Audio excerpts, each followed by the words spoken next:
definitely, absolutely, positively be a coffee cart. Now, check it out. If you can figure out where I'm at geographically, and if it looks around and you're like, I know exactly what hotel this guy is at, that would be an additional, and I'll even make it $10. So a total of $15 for coffee. And you're like, oh, I could spend. But listen, figure out where I'm at. I think you'll like it. Ladies and gentlemen, I love coming on this show because, well, everything that we do is just so focused on God, country, and family, focused on unity and inclusivity.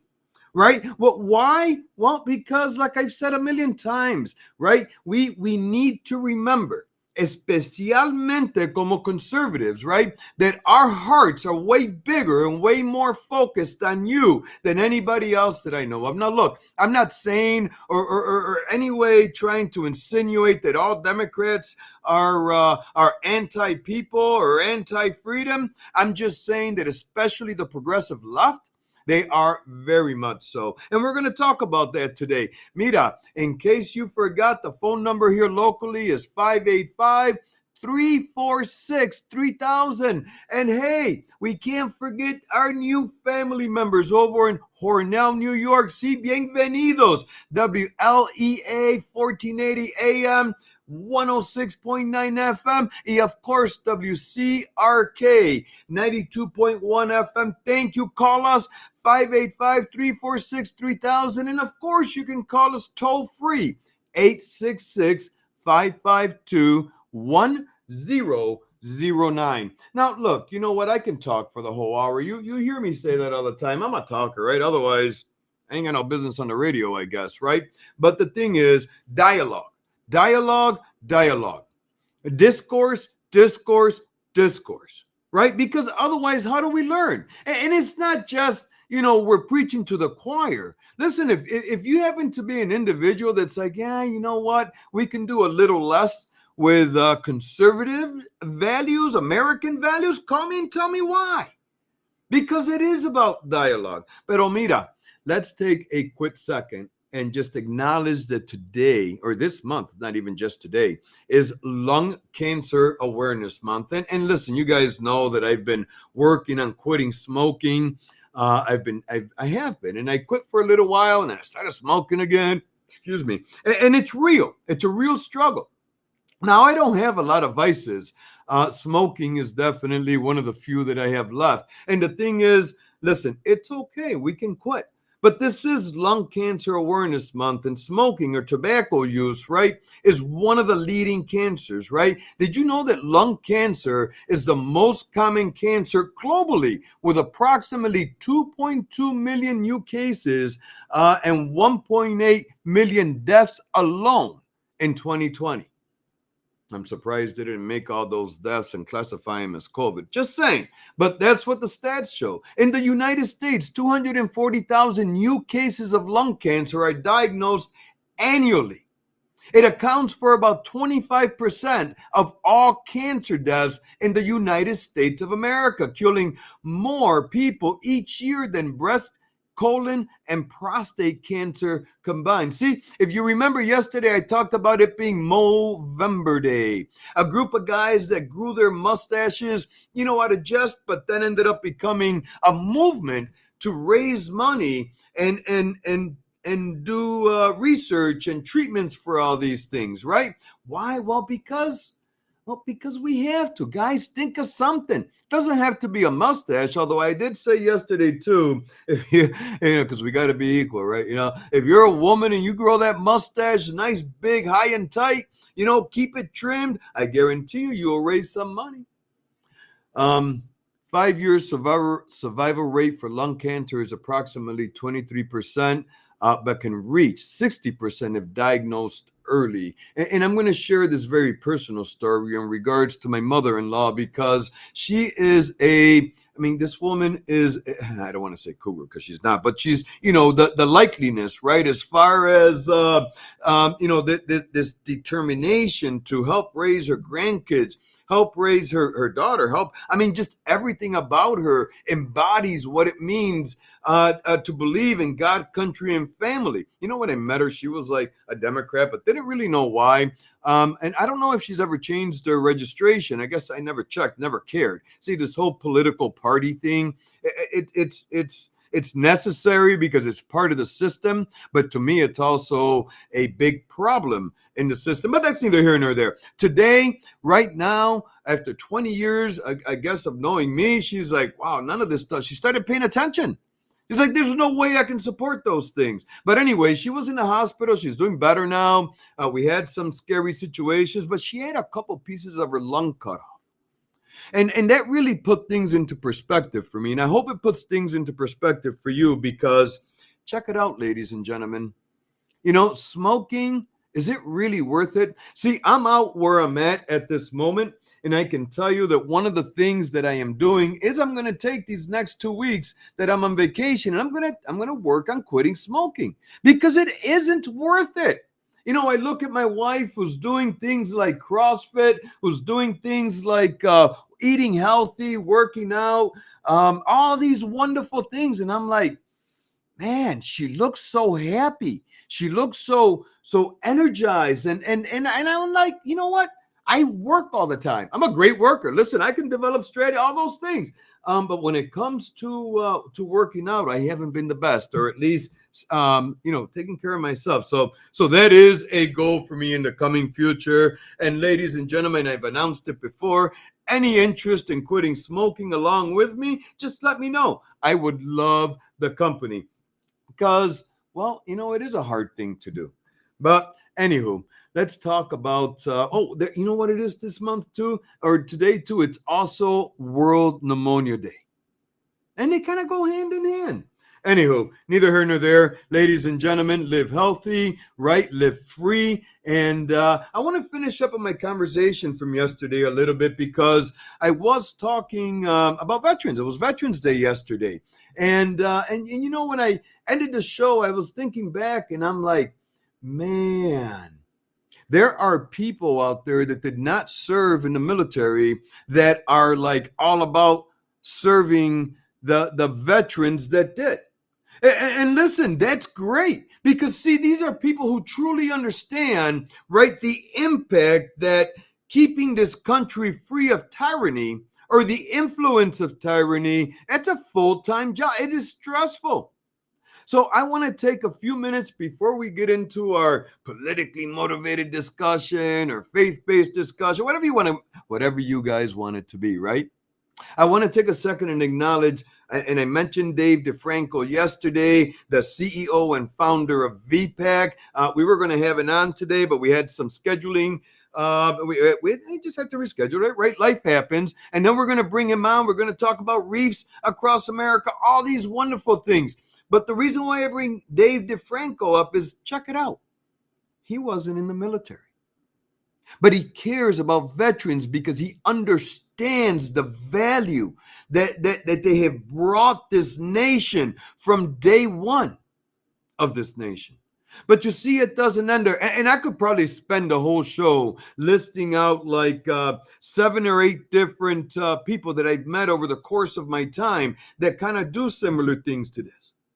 But I do want to take a second too and acknowledge a second individual, and that is the gentleman, Dave Lippa. Dave, if you're listening, I want to say thank you from the bottom of my heart. Why? Because see, this is another individual.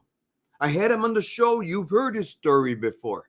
He did not serve in the military, but he is home here serving those that served, right? On his own, just like David DeFranco, right? Dave Lippa, I wonder if all people who do this are called Daves. Just happens to be we got 2 Daves we're talking about. Just kidding. But Dave Lippa started Stop the 22, right? And he did it on his dime. He did it because he cared. He did it because he got tired of seeing friends and family hurting. And guess what? Government doing nothing. Now, I'm not going to say that because the government does something, but it's always wrapped around some politics. And the thing is, you don't really notice these things until you run for office or do things like that. When people come at you and they're like, "Well, I didn't see you at this $5,000 dinner," and I'm like, you know what? You're right, because I like working better with people like Dave Lipa and Dave DeFranco and the many other men and women that did not don a uniform but have dedicated themselves to ensuring that those that did have a fair shake at life. And no, I don't mean monetary, I mean emotionally. I mean, making sure that what happened when our veterans came home from Vietnam, right, doesn't happen again. That's my focus, right? I do housing. I've been in affordable housing for a while.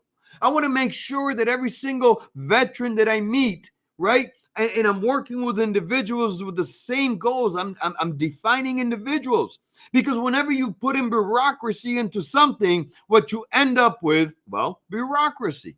I love all the guys that work at the county, at the state, and even at the federal, that are doing everything they can for veterans. Don't discount that. Not even a little bit. But people like Dave Lipa and Dave DeFranco and those that are doing Reefs Across America and all the other locally programs, for me, those are the true heroes. Ladies and gentlemen, si soy yo, tu conservative New Yorker on the Next Step Show here on La Voz de Libertad. Mira, no cambie ese dial. We'll be right back. 346-3000 or 866-552-109. I'll be right back.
Welcome back to the Next Step Show, ladies and gentlemen. I'm going to ask you again, see, where am I? We gave you another hint. If you listen to the bump out music as we were going out, that is a hint. I've got a couple pictures and a video going on social media, ladies and gentlemen. $5 if you can guess where I'm at. Gift card, see, for coffee, and another $10 if you can tell me exactly what hotel I am staying in. And the thing is, I betcha most of you listening are like, hey, I know where he's at. Think about it. So listen, absolutely. It is a beautiful 84 degrees out there. I just saw my handy dandy weather app show that we bumped up. Now, listen, don't let my sweatshirt, if you're watching us on social media, fool you. But these hotels, because it's so hot, you turn on the air conditioner, and then next thing you know, you're like, man, it's really, really, really cold. Anywho, I was reading some articles in prep for this show today, and I'm like, wow, the University of Rochester had gotten vandalized. I'm like, man, although they do tend to deal with some issues here and there, but what caught my attention on this article was that they were vandalized, right, by someone who posted wanted posters depicting members of the University of Rochester community. I mean, listen, that seems pretty darn scary to me. That seems pretty much darn threatening to me. I mean, maybe not. Maybe I'm just like overthinking it, and in reality, it's all good. But you see, when you post a wanted poster, and I have to admit, I've never really seen a wanted poster like like I guess somebody would put in person. It's sad. I'm gonna have to walk by a couple police stations and see if they're real. But you know what? I remember them from Western movies. The wanted, dead or alive. But anyways, there's an implication behind that, and these wanted. These wanted posters depicting members of the U of R community puts people at risk. That's crazy to me, because the thing is, their response, or at least all I found so far, was, hey, except for some damage when we removed those posters that was caused to the wall, it's all good. I'm like, wow, that's it? You're not going to do and again, listen, I've been monitoring things from where I'm at. I see nothing. Except for, hey, if you know anything about this, it was a little blurb at the bottom that said, if you know anything about this, please call, blah, blah, blah. They are depicting members of the University of Rochester community. I'd like to know what members those are. I am willing to bet that those members that they're depicting on those wanted signs are people who are knowingly supporting God, country, family. Maybe I'm wrong. But anyways, listen. The thing is, the U of R, listen, they're big. I think they're one of the biggest employers, or the biggest employer in Monroe County in Rochester, which is sad, because when a not-for-profit, and I know they've got their for-profits part, but when a government entity is the largest employer in an area, and that largest employer in the area happens to lean very left in their policies, and I don't mean just left, I mean progressive left, in their policies, when they happen to lean very left in their in the way that students are able to approach their education, right? I mean, we've known over the years students who want to do a demonstration or protest or whatever they're called these days, right? Peaceful, on the issue of abortion, shut down or ridiculed, or just outright told they can't do it. When I've had people that have reached out, I've had people that have reached out to me that said, Peter, we're trying to set up a, just an overall conservative type of town hall here. Shut down. But check it out, though. Every single liberal agenda that has been pushed, U of R is all about it. RIT, same thing. But to sit here and say, right, all good and not, it doesn't make sense to me. But then again, right, these are the same people that have promoted and stand by, even though they do it subtly, right? Because, they don't endorse candidates, of course. That's what they say. They don't endorse candidates, of course, right? I mean, how can we? We're in education. Kids are allowed to do, but again, these are the same people that directly in some cases and indirectly were pushing Kamala Harris for president. Demonizing, because even subtly, when you walk into that school with a Trump shirt and they say you can't wear it, but yet somebody walks in with a Kamala Harris or a similar type of shirt and they're saying nothing. That's political ideology. I mean, remember, the county clerk here in Monroe County had her employees wearing her political ideology I mean, talk about creating hostile environments. That's what the U of R. So what's funny though, and this again, they and many others, including the clerk and stuff, are promoting Kamala Harris, who spent over $20 million, or no, close to $20 million on straight up garbage. Yep, I'm gonna tell you, the money that they spent was on straight up garbage. I think one of the people, maybe it was Cardi B. I didn't get the list of all of them. Couldn't even read what she was freaking paid to read. $10 million to Beyonce, $5 million to Megan. I don't really know who that person is. 2.3 million to the Lizzo. I think he's a rapper. I think I've heard some of that music. Garbage. I mean, there's no wonder Eminem, 1.8 million. No wonder why these people were endorsing Kamala. I mean, listen, I mean, I'm not for sale, but I can't imagine that when they looked at this amount, $1 million to Oprah, right? Who when she had her on a show the second time, one day I'll play the clip. Oh my God, I can't believe she's coming back. Oh my God, the next president of the United States, Kamala Harris. Really? Woman, she paid you $1 million to say that. You know what really gets me when I was looking at some of those expenses, ladies and gentlemen?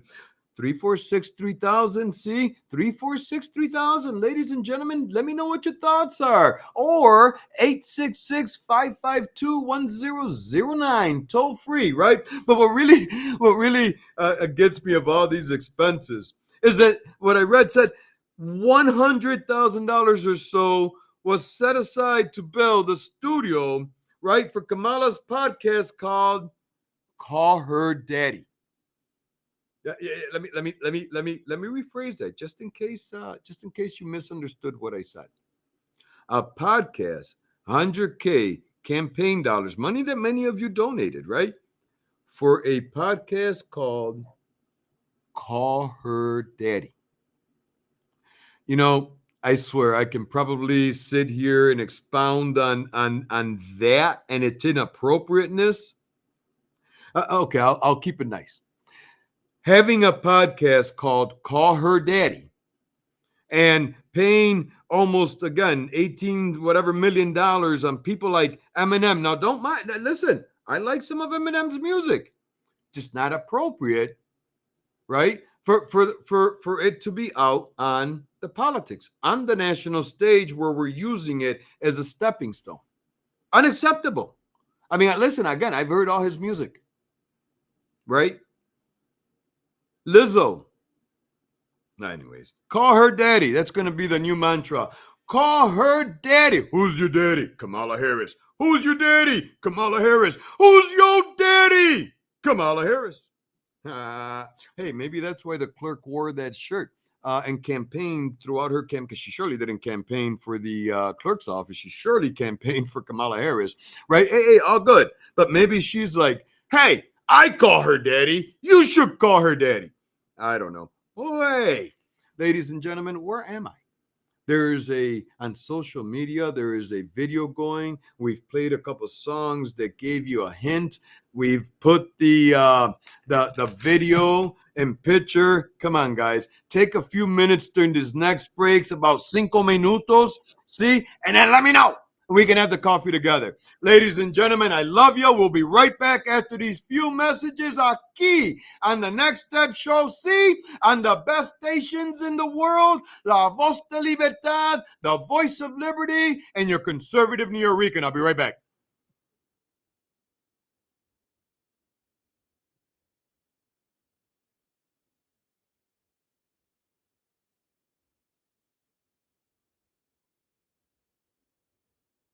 You probably can't hear the music on social media.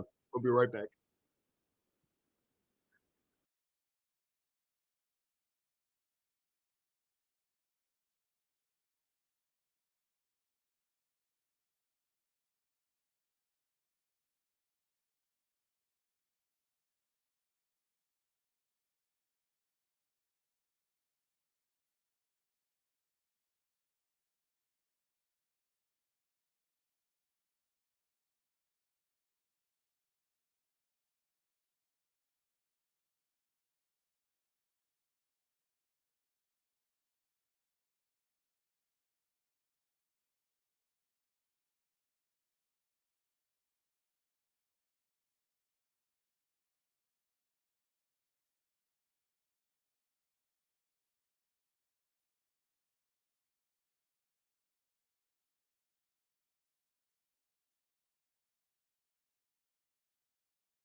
Mhm.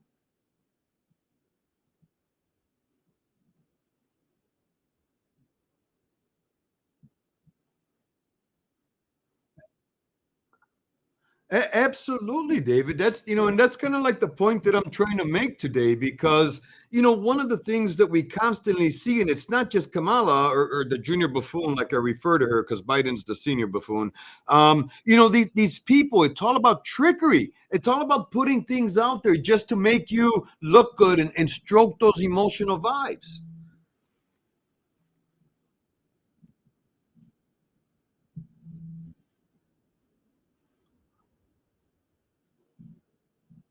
Well, that's what they try to promote, David. I'll tell you, I grew up hearing that the Democrats, party of the people. But one day I asked my dad, I'm like, if they're a party of the people, why is it that they always seem to be, one, better off than we are, and two, they keep telling me that what's in front of me is all we got. Make the best of it. That's the party of the people, Dave. Hey, before you hang up, can I ask you, Haskins, New York, where is that? Yeah.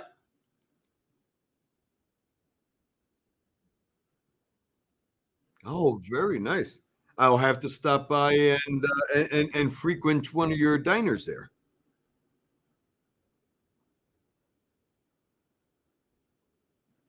Case. All right. You said KC Produce. Nothing wrong with a little plug for a good family owned, I'm assuming.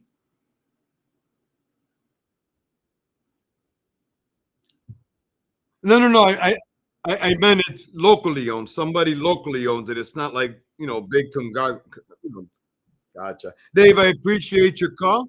I hope you give us a call again in the near future. Thank you so much. And ladies and gentlemen, see, that's what I mean. David, he was 100% correct. And the thing is, when we play clips like Malcolm X, that truly shows the trickery, right, of the left. But let's talk about that a little more, right? Because not only do they try to bamboozle you, right, they also do things like try to demonize us that are doing something right.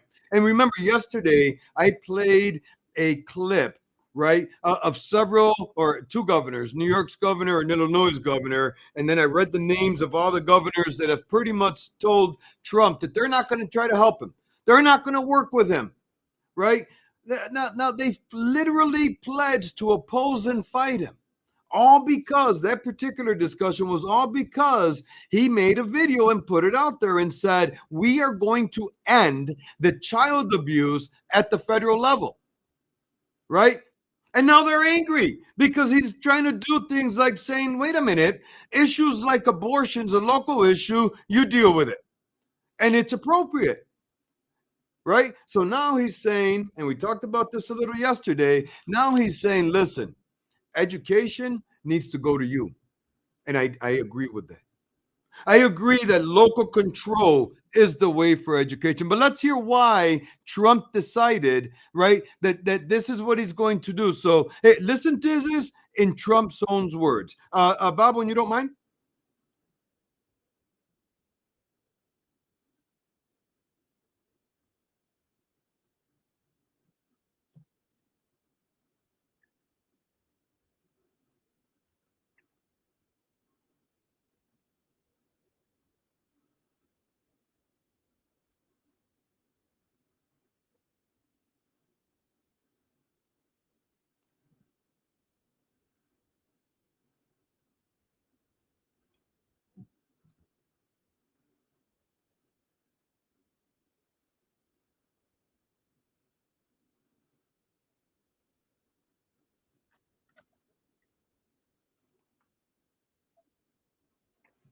And now, ladies and gentlemen, remember, right? We've been talking on this show and throughout the community on different issues in education, like the school over at Penfield Central School District, their superintendent, and that one teacher who wrote the word Republican. And then, of course, they try to justify all these things. But you see, the argument for leaving education primarily to the state centers on principles of local control, efficiency, flexibility, and alignment with diverse needs and the values of the community, right? Now, the thing is this, the argument against leaving education solely for the state is grounded Oh, man, I'll tell you.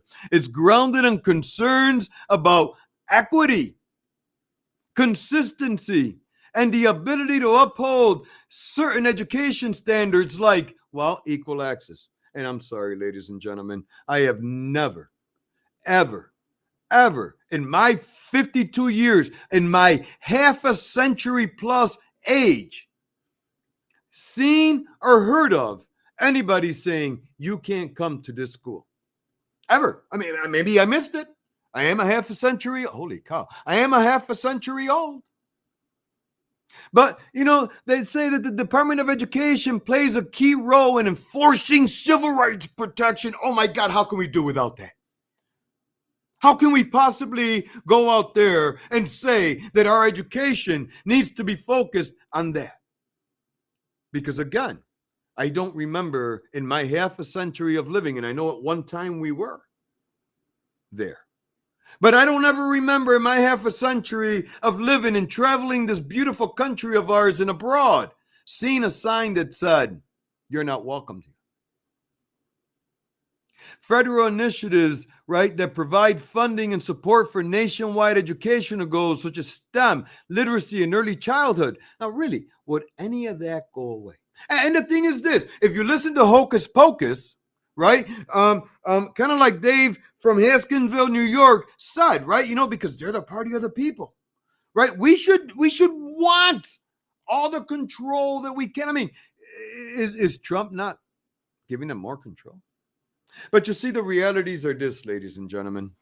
Pushing education to local control means that now, as a state, we can say, parents are in the driver's seat, right? We can do things like respect local values and be culturally sensitive. We can, look at this, something that isn't happening right now, create innovative types of curriculum focused on STEM, focused on math and English, focused on history, focused on American history. How about that, right? We can create, right, an efficiency and remove redundancies and bureaucracies. But you know why I think they fight that so much? Because that also means that they are accountable to the actions that their policies are putting in place. Yep, it's called accountability. See, right now they could save money. Rochester City School District is one of the highest paid boards in the country. Adam Urbanski, a retired teacher, has been the teacher or the president of this teachers union as far back as I can remember.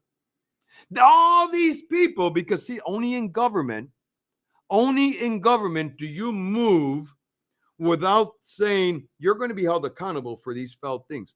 Adam Urbanski should have been fired from his position at the union years ago. But he has a political agenda. Do you know his salary isn't public? Did you know that? Do you know that unless you ask him or whatever, his salary is not public, even though he leads one of the largest school districts in Monroe County? That's just bizarre to me. Oh, yeah. I mean, it's bizarre to me. The Rochester Teachers Union, right? And this guy's only comment is, well, wait a minute. If you take away, make it state control, then all these people are going to suffer. No, dude, they're suffering now at your hands. See, putting the education and local control is going to absolutely force knuckleheads like Adam Urbanski, right, to actually do something. It's going to force the superintendent, the county-wide, I always forget what they're called, a school, whatever they call themselves. That's how irrelevant they've become. I love the idea. So I'll tell you what, ladies and gentlemen, homeschooling is always the better option. Homeschooling not only saves you the headaches of dealing with buffoons like the teacher in Penfield, because guess what? The whole concept of moving on up, like the George Jeffersons promoted back in the day, It just doesn't exist anymore. As a matter of fact, it's demonized. So for people like us that grew up in the ghettos, right, throughout this nation, throughout the state, but me grew up right there in the ghetto of Rochester with the narrative that led me to drop out of school, right? See, there is no more hope there. Now, putting education in the local control is going to change that because now they either got to poopies or get off the pot. It's that simple. They're going to have to innovate, and they don't want to do that because that disrupts the narrative, right? Of you having to be dependent on them. I mean, Mira, what do I know?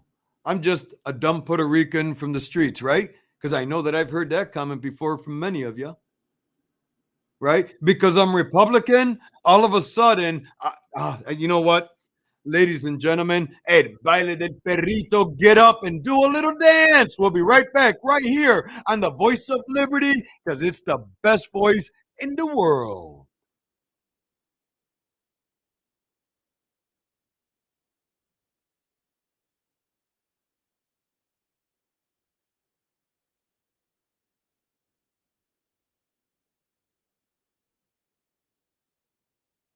El Baile.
Ladies and gentlemen, welcome back to the Next Step Show. Okay, listen, we've pretty much told you where I'm at. Yes. All right, so check it out. I am hanging out for the next couple of days in Miami, Florida, sunny skies. You can check out the video, right? Traffic. But you know what really gets me is that this place is bustling. It's amazing. I can go to the grocery store and carry my stuff home because I'll have a bag with handles that don't break. And oh my gosh, I'm like, okay, we took a vacation, not from work. We took a vacation from tyranny.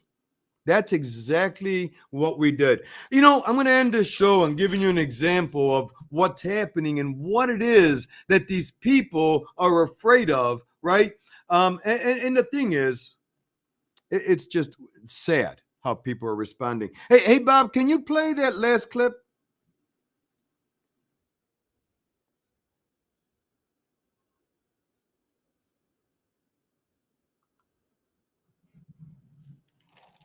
That can you play?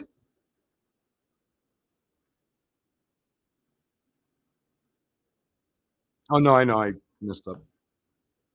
Let me know when it's done.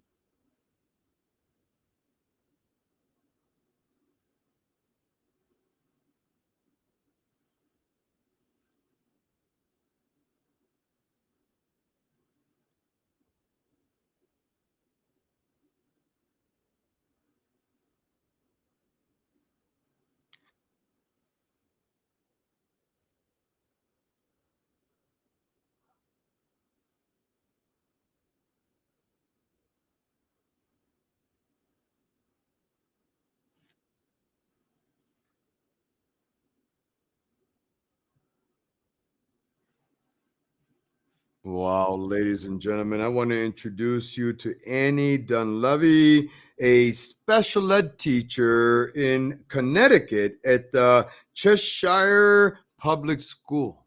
Now, doesn't that just kind of like define everything that we've been talking about? Now, there was a lot of silence areas because I had to remove the cuss words. A special ed teacher, right? At Cheshire Public School. Now, the thing is this, very much like in Penfield, the school said this. And it's interesting because they posted this thing on Twitter and they said, last week, recognizing the politically charged environment we're in, they sent you the following message. And it was, one of those things that, very basic, we've got to, we've got to have civil engagement. We've got to have conversation, respecting the position of others, and that they'll continue to educate their students. They refer to them as our children, which I think is part of the problem, about appropriate civil discourse. And then this video comes out. So this is the part that I wanted to focus on, ladies and gentlemen, because see, this is where we've gone. This is why local control is so important. They said, unfortunately, it came to our attention over the weekend that someone had taken a video of one of the teachers who shared what she intended to be a private message in a group. Now, you heard it. I took out the cuss words, but you heard it. They said that she was expressing her personal views, not those of the Cheshire public schools. And then they said, it is immediately clear that it would be impossible to conduct business as usual for our students and staff without temporarily removing the teacher from the building until they can do an investigation. And then, of course, they turn it back around and say, I would encourage civil discourse and ask that everyone, particularly adults, try to bring down the temperature. How much you want to bet she'll be back to work next week? Now, the thing is this, right? There was a comment on this. Someone commented and said, so let me get this right. This teacher can express a desire to commit a felony that would be okay by the school's logic. And then he asked, so if she expressed a desire to have sex with a child in a private group, the school would be okay with that too. See, because in their response, the school said that she was expressing her personal views. So the school is taking the approach as it's a personal matter to her. No impact whatsoever on the overall society. No impact whatsoever on the people that this woman just damaged. And then we wonder why in the U of R, in Rochester, we wonder why throughout this great state of ours, right, that they have so much hatred. Now, I'll tell you where it comes from. It comes from hocus pocus. It comes from those 6 governors, right? The California governor, the New York governor, the Jersey governor, the Illinois governor, the Massachusetts governor, and the Washington state governor. Every single one of them spewing hate. And what really gets me, and we're going to cover this in the near future, is Hocus Pocus just put out this, let's stop hate. And she's rolled out this whole initiative, right, to stop hate. Basically, red flag laws. Basically saying, right, that if you don't agree with them, you're going to suffer the consequences. That's all basically what you're saying. It's intimidation. It's the same intimidation that we've seen throughout these people's entire tenure. And then they try to spin it out on us. They try to tell us that we're the wrong ones. Ladies and gentlemen, don't continue to be bamboozled. Now, we're going to break down some of the numbers as they come out, because did you know that of all the voting areas here in Monroe County, Trump actually took most of them? Isn't that wild? But one of the questions that I really want to leave you to ponder, right? And we're going to redress this in probably a couple of weeks. Most likely when I get back from this little excursion that I'm on with my beautiful bride that I just love so much. See, I love that woman, I'll tell you. Is this, why is it when you look at those heat maps of New York State and any race that covers the entire state, why is it that Monroe County and Erie County but especially those two, Anaganda has fallen there, Tompkins, but those two counties are deep blue. And the crazy thing is, at one point, not that long ago, they were run by mostly Republicans. But though, even when the Republicans ran this county, it was still deep blue on statewide races. Backroom deals? Did we change that? Is it that people in Monroe County aren't conservative? Ladies and gentlemen, it's been a pleasure. Mira, hasta mañana. See, until we have the opportunity to talk again. And don't forget, be a leader, be a leader, be a leader. And we could never, ever minimize this. God bless these great states of the United States of America. It's your conservative New Rican. Until tomorrow.